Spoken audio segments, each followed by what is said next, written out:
जानते हैं कि कैसे एक घास के तिनके को माता सीता ने कैसे जीवन रक्षक वस्तु में बदल दिया। रामायण की कथा में माता सीता के धैर्य, करुणा और दिव्य शक्ति का वर्णन मिलता है।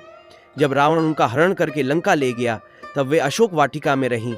वहां उन्होंने केवल अपने सतीत्व, भक्ति और आत्मबल के सहारे समय व्यतीत किया। इस दौरान वे प्रकृति के छोटे छोटे तत्वों में भी शक्ति और संदेश खोजती रहीं।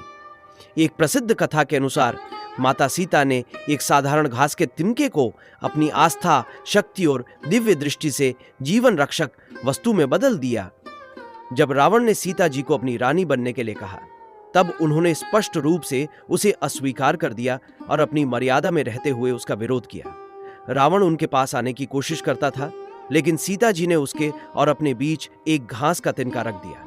इस तिनके का अर्थ केवल प्रतीकात्मक नहीं था, बल्कि यह उनकी आध्यात्मिक शक्ति का भी प्रतीक था। रक्षा कवच।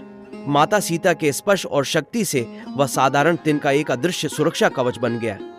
रावण चाहकर भी उनकी मर्यादा का उल्लंघन नहीं कर सका। नैतिक मर्यादा। यह तिनका यह भी दर्शाता था कि धर्म और सत्य की शक्ति के आगे अधर्म टिक नहीं सकता। यह रावण के लिए एक चेतावनी थी कि वह सीमाओं का उल्लंघन न करे। संघर्ष और विश्वास यह दर्शाता है कि यदि कोई सच्चे मन से अपने सिद्धांतों पर अडिग रहे, तो साधारण चीजें भी रक्षक बन सकती हैं। प्राकृतिक तत्वों का सम्मान।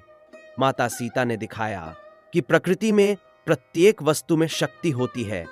अगर सही तरीके से उपयोग किया जाए, तो एक साधारण घास का तिनका भी अभेद्य दीवार बन सकता है।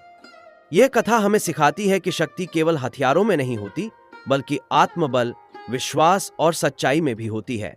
माता सीता ने एक साधारण तिनके को अपनी आध्यात्मिक ऊर्जा से इतना शक्तिशाली बना दिया कि रावण जैसी महाशक्ति भी उसे पार नहीं कर सकी।